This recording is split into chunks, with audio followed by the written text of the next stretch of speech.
Oke, saya mengabarkan dari Garut, Jawa Barat ya, bahwa pada pagi hari ini, tepatnya pada tanggal 1 April, Pertalite langka dan Pertamax jadi naik. Yang harganya 9.000 sekarang jadi 12.800. Jadi kenaikannya drastis, naik 3.800. Subhanallah, luar biasa. Terima kasih kepada pemerintah, kepada Bapak Presiden Joko Widodo yang sudah ngasih kado buat kami sebagai masyarakat ya, per tanggal 1 April. Terima kasih, kadonya kami terima. Subhanallah. Assalamualaikum warahmatullahi wabarakatuh. Wih, kasih tepuk tangan dulu buat pejabat kita, pejabat anggota DPR yang selalu bikin resah masyarakat, bikin gaduh masyarakat. Apa itu yang bikin resah dan gaduh? Pertama, kita ambil isu terbaru, yaitu RUU Sisdiknas yang di rancangan undang-undang yang mana ini menjadi polemik, bahkan sudah dikomentari oleh tokoh atau ulama juga dari MUI karena apa, menghilangkan kata madrasah di RUU Sisdiknas ini. Nggak tahu apa kepentingan dari si menteri ini, kok bikin gaduh lagi, senengnya bikin resah masyarakat lagi. Sesuatu yang nggak ada masalah dipermasalahkan, yang pejabat opo menunggu. Kedua, soal disetujuinya oleh DPR harga Pertamax sekarang 16.000. Rakyat top, pokoknya hadiah dari pejabat dan anggota DPR. Pertamax 16.000. Dengan naiknya harga Pertamax, niscaya nanti premium dan Pertalite akan menghilang, sehingga masyarakat mau nggak mau beli Pertamax. Modiar tambah modiar gitu loh. Heran ya, anggota DPR katanya bikin Dewan Perwakilan Rakyat, kok ada kenaikan malah setuju gitu loh. Bukan mempertimbangkan bagaimana kepentingan rakyat ini diberikan solusi, kok malah bangga dan juga menyetujui. Astagfirullah, hebatnya pejabatku yang dibayar pakai pajak rakyat tapi menindas rakyat. Ayo anggota DPR, pejabat, menteri dan lainnya, denger gak cerita rakyatmu? Dengan kemarin minyak sudah langka, minyak goreng harganya naik, sekarang BBM, nanti apalagi, ayo naikkan semua sekalian. Pajak naikkan, wis naik no kabeh, ben rakyat berantakan sengsara, akhirnya terjadi gesekan, terjadi keributan, terjadi perampokan, terjadi pembegalan, makin meluas otomatis. Ini pemicu dari tindak kejahatan kalau mau tahu. Anggota DPR dan pejabat, kalian nggak punya rasa malu, nggak punya rasa simpati kepada masyarakat, nggak punya empati kepada masyarakat yang susah dan menderita. Tidak pantas kalian jadi anggota DPR.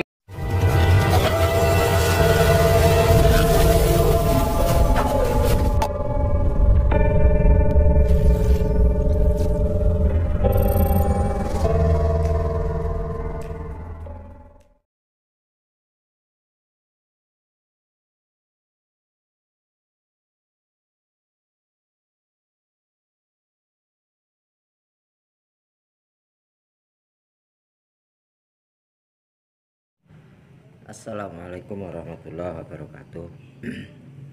Alhamdulillahirrabbilalamin. Bersyukur kepada Allah, berselawat kepada Nabi. Allahumma sholli ala sayyidina Muhammad, Allahumma sholli ala sayyidina Muhammad, Allahumma sholli ala sayyidina Muhammad, Allahumma sholli ala sayyidina Muhammad wa ala alihi washabbihi ajma'in. Amma ba'd. Ya Allah, saya ini di luar ruangan, makanya ini ngepasin ya. Apa kabar teman-temanku semua, apa kabar saudaraku semua, setauhid, seiman, seakidah. Kita mendengar berita yang tiap hari bikin muak, bikin pusing, bikin perut ini terasa mulek-mulek. Tadi beli bensin ya, Pertamax itu harga harganya memang sudah mendekati 16.000 walaupun belum, jadi bertahap modelnya, sistemnya ya. Pertama di atas 10.000, bahkan di atas 12.000 ya. Lupa saya tadi apakah 12.800 apa 13.800, saya lupa itu 1 liternya. Kaget aja lah gitu. Jadi benar ya. Bahwa pertama dinaikkan, biosolar dihilangkan, pertalit pun dihilangkan kan gitu. Jadi semuanya itu serba dihilangkan demi kepentingan perut-perut mereka sendiri. Jadi penguasa, para penyelenggara negeri Konoha tercinta ini selain rakus juga bodoh semua ya.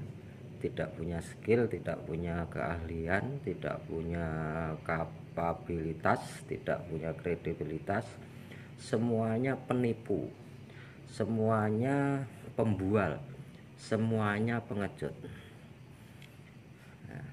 Ya, sudah banyak contoh ya, kalau mereka beradu argumen dengan oposisi siapapun itu mencak-mencak, marah-marah, dan lebih parahnya ujung-ujungnya panggil polisi kan gitu kan, lapor polisi kan.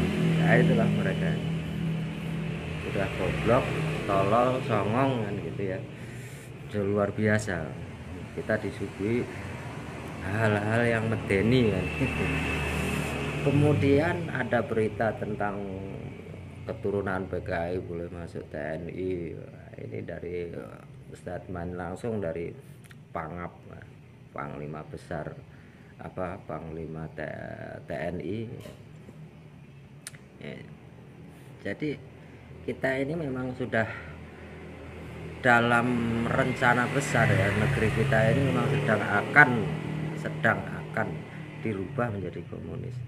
Memang peradaban itu bisa dirubah menjadi sebuah negara yang ideologi komunis itu sangat mudah. Uzbekistan, Kazakhstan itu hanya 15 tahun saja, padahal tadinya itu adalah sebuah negara yang notabene mayoritas Muslim seperti di Indonesia ini, tapi ternyata bisa juga diobok-obok kan gitu.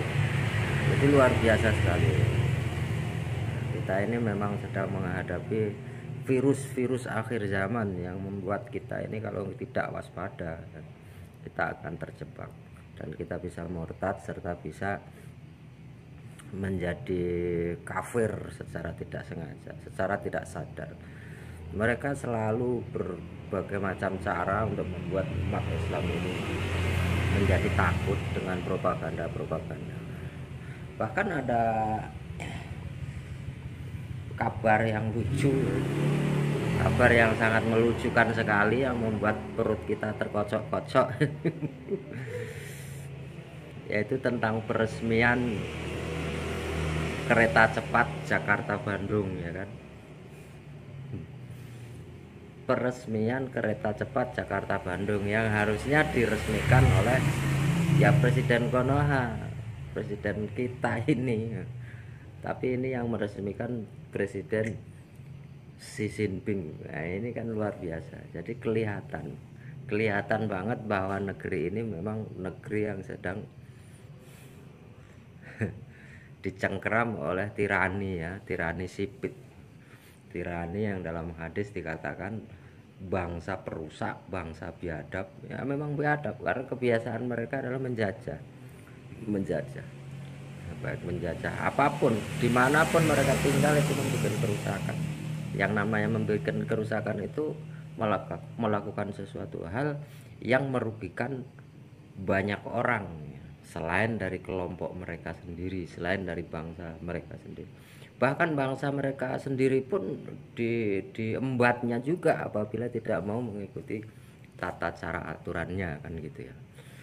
Nah ini sudah mafhum, walaupun banyak di antara para imam-imam kita ya, para kiai-kiai, ustadz-ustadz juga masih nggak sadar akan hal ini.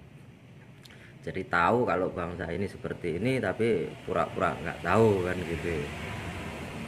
itulah para yang mencari aman kan, seperti itu.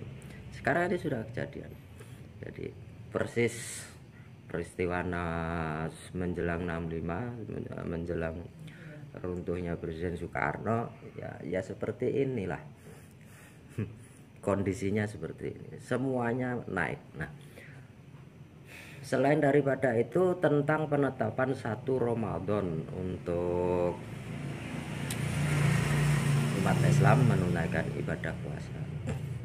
Ini kalau kita mengikuti aturan pemerintah dengan menaknya yang seperti itu, jelas sangatlah meragukan. Nah, acuannya jelas ketika peringatan hari-hari besar Islam itu selalu diundur-undur.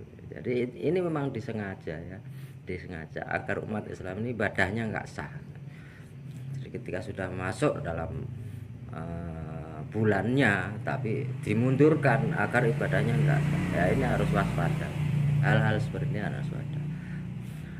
Harusnya kan tanggal 2 April ya kan, tanggal 2 April itu sudah jatuh 1 Ramadan. Ini menurut hitungan hilal. Ya, dalam ru'yah pun berbeda pendapat ya. Ada yang mengatakan 1 sekian derajat itu sudah dinamakan hilal. Ada juga yang mengatakan harus 2 derajat kan. Kalau kurang dari 2 derajat ya itu namanya perbedaan pendapat. Itu sah-sah saja kalau yang seperti itu. Tetapi kalau dari pemerintah ini walau alam, karena kita punya indikasi ya kan, kita ini punya asumsi ya, punya asumsi bagaimana sepak terjang pemerintah ini kan gitu.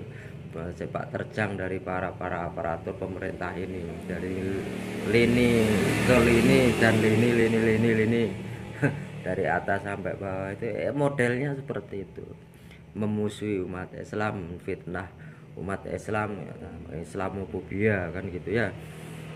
Jadi semua itu Islam, bikin kerusakan Islam, yang membunuh orang Islam. Padahal siapa sih sebenarnya yang membunuh? Yang membunuh tentara kemarin kan KKP. Ya, ini yang disalahkan ya umat Islam saja. Yang terbunuh Pak Perwira TNI dibunuh, tapi menaknya malah pidato mengatakan bahwasanya ex-HTI dan FPI itu masih berbahaya karena mereka ada pergerakan di bawah tanah atau underground. Nah, ini luar biasa.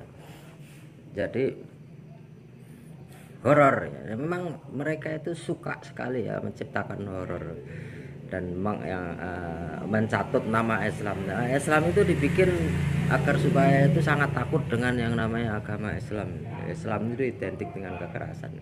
Nah, kalau kita buka-bukaan itu yang membunuh suku aborigin di Amerika, yang notabene suku aborigin di Australia itu siapa? Itu jelas bukan orang Islam, itu orang Eropa, orang Eropa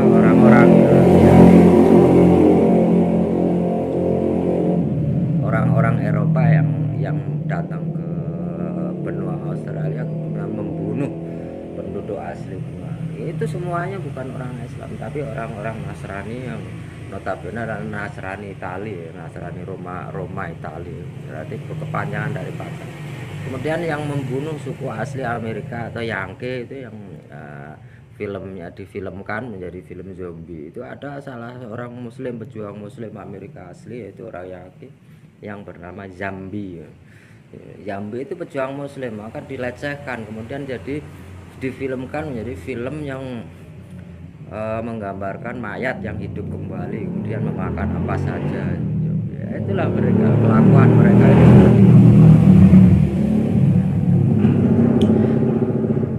Dan diperparah lagi dengan apa yang dikatakan oleh, yang diungkapkan oleh Presiden Rusia, yaitu Vladimir Putin, yang mengatakan bahwa di negara Konoha ini, yaitu Republik Konoha yang dipimpin oleh Jokowi ini, ada indikasi ya bahkan Presiden Putin tidak mengatakan indikasi bahwa negeri Konoha ini dijadikan sebagai tempat pembuatan senjata biologis yang berkaitan dengan apa itu namanya David David 19 kan gitu. Nah, ini ya mungkin saja itu hal-hal seperti itu sangat mungkin karena memang program untuk mengganti bangsa Konoha diganti dengan sipit itu memang itu sudah wacana yang sudah santer yang diberitakan oleh Pak KBRI.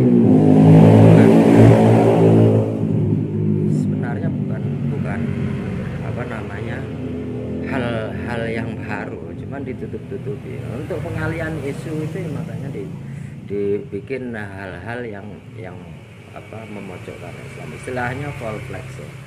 Jadi siapa yang berbuat dan siapa yang disalahkan atau kambing hitam hitamkan ya kita terima saja karena wa makaru wa makarullah wallahu khairul makirin. Barang siapa berbuat makar maka Allah akan membalas dengan makar Allah, dan makar Allah itu jauh lebih luar biasa. Sebaik-baik pembalas makar adalah Allah Subhanahu wa taala.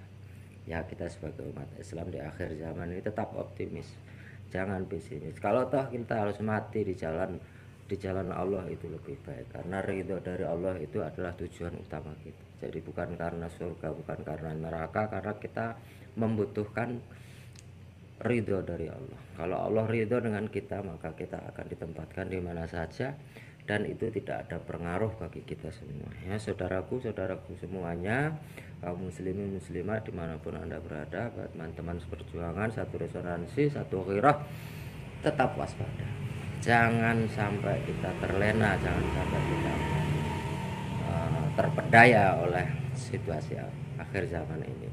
Walaupun bisa dikatakan kehidupan akhir zaman adalah bagaikan potongan-potongan maram yang gelap.